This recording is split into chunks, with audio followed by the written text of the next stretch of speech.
I got to add a Scott Dixon card to the collection today, and I just had my all-time favorite evening snack. And I hope this snack brings some joy to your lives as well, because I'm going to tell you what it is. Um, Wait for it. Wait for it. My all-time favorite evening snack is Chips Ahoy. Welcome back to another diecast review. We have Scott Dixon's 2020 PNC Bank Grow Up Great car in 1/18 scale by Greenlight Collectibles. Now, I don't know what year this car is supposed to represent. It's either going to be 2021 or 2022. The issue is that this car is obviously released in 2022. It's only raced once this year at the Grand Prix of Long Beach compared to, I don't know, 17 times it ran last year. Uh, yeah. Is this supposed to be the 2021 car? I'm going to count as a 2021 car because we didn't get one last year. Yeah. But anyways, so this one is actually different than the standard release Scott Dixon. Well, I guess this car is technically still a standard release, but the standard PNC livery, it's quite a bit reworked. I mean, it does look identical, but there is differences to it, and we'll point those out and we'll compare and all that other stuff. But this one is representing PNC Grow Up Great, which is a PNC Bank initiative to kind of give a boost to families in need with children and try to give children a good head start in their life, which sounds like a good program, and I hope my whole $7 monthly service fee goes towards that. But anyways, I digress. Let's dive into the box. Yes, we gotta get into the box. So, standard 2022 style box, PNC Bank, Chip Ganassi Racing.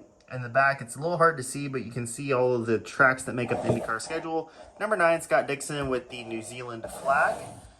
NTT IndyCar Series. Here we have his quote on the back, hometown Auckland, New Zealand, born July 22nd, 1980. And then here we have the blue with the orange number 9 on that side. And we're just going to leave it here for the review. Let's get to the diecast itself because y'all don't collect boxes, y'all collect diecasts. So let's get into it. So on the front wing, it's kind of the same, at least on the main planes. We have PNC, a white second element and a orange third element to the wing. Doesn't really differ from the standard PNC Bank livery on that end, and actually the nose is exactly the same as well. We have Dallara, HPD, Honda, NTT IndyCar Series, the number 9, and PNC in white up top. PNC logo does look a little bit funky from this angle, or from like that angle, but if you look at like dead on like that, it looks normal.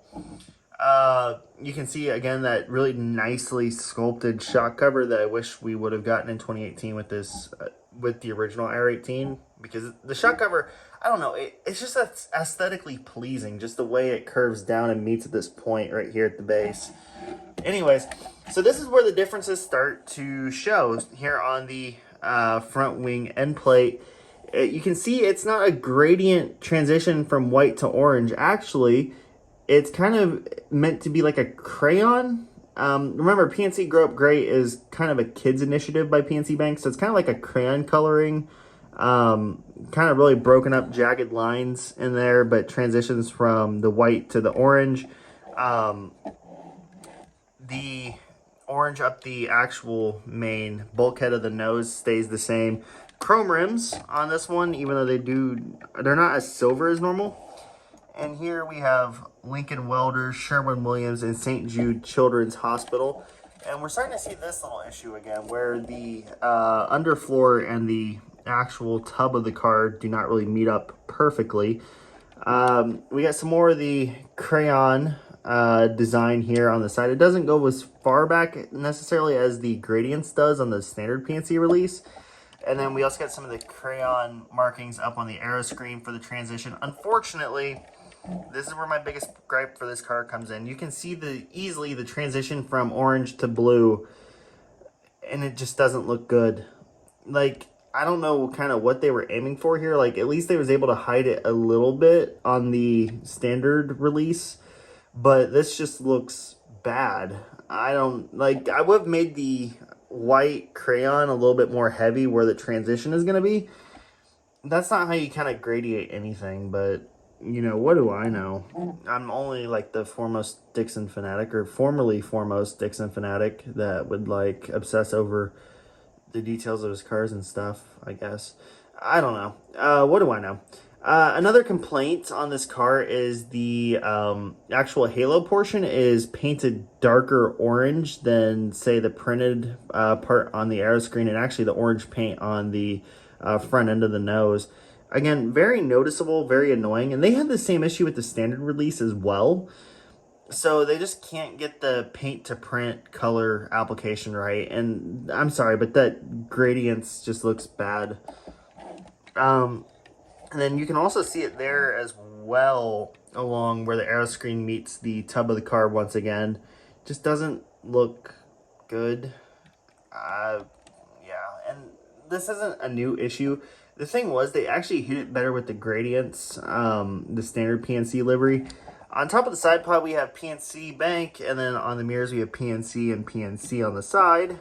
On the side pod itself, we have PNC grow up great with a little bit of a sketch on the side of a person jumping for joy, but I don't know. The decaling on that looks a little messed up to me. Just the way that I think it should be more orange than it is, but I don't know. And by the way, this car, you know, it just kind of hit me that this car reminds me of the old SunTrust Wayne Taylor liveries for whatever reason. Up on the roll hoop, we have number 9, PNC Bank Chip Ganassi Racing. And then on the aero screen, we have Honda, NTT IndyCar Series, PPG, and Speedway. Your Fuel Buckeye, NTT, powered by Honda. And then on the fin, we got little bits of white and orange, more kind of crayon design on it. And then here on the tire flick, you got PNC, Ricard Malay, HPD, and then the NTT P1 pull award with more of the blue to orange crayon design spread throughout the car. Which, don't get me wrong, it looks good. Again, it's great to see an alternate livery, or actually I should say, it's great to see a 2021 Scott Dixon car released, even though it's only a year late. On the rear wing, we do have the same kind of orange to white with the number 9 at the bottom, except for, again, the white starts a little bit more forward on this car. And again, it has the Crayola design up top. The second and third element are white and have PNC Bank, and then the main plane itself has PNC Bank too. On the back, we got PNC Bank back here. Ooh. There you go, focus on the Smithfield.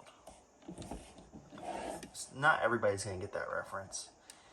This side, basically the same as the other. How many times have I said that in my time? But yeah, so let's compare it to kind of the standard release, which we have here. And actually, I'll lift you guys up for this part.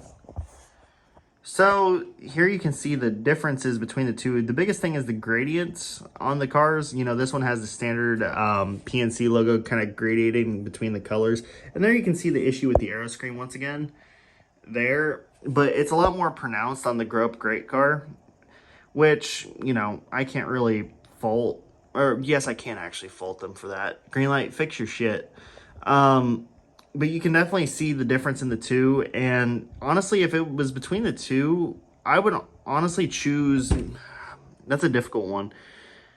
I guess it depends on the person, because this car only ran for 1 year. So this is the only time that we're going to get a PNC Grow Up Great car. However, this one here is also the one that runs more. I don't know. It's just cool to have both. I was thrilled when they announced that we were going to get both cars.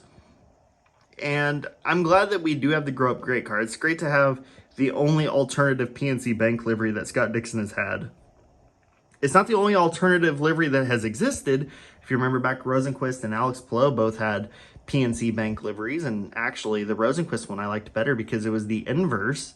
But anyways, I digress.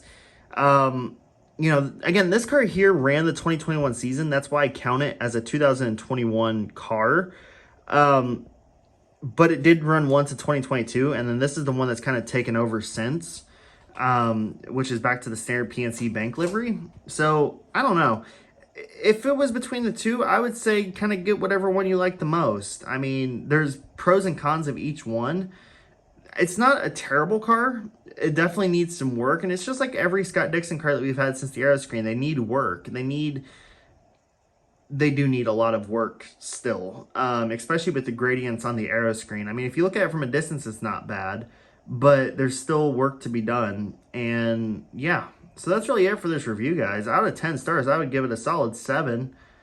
And again, the big thing that kills it is that Aeroscreen right there.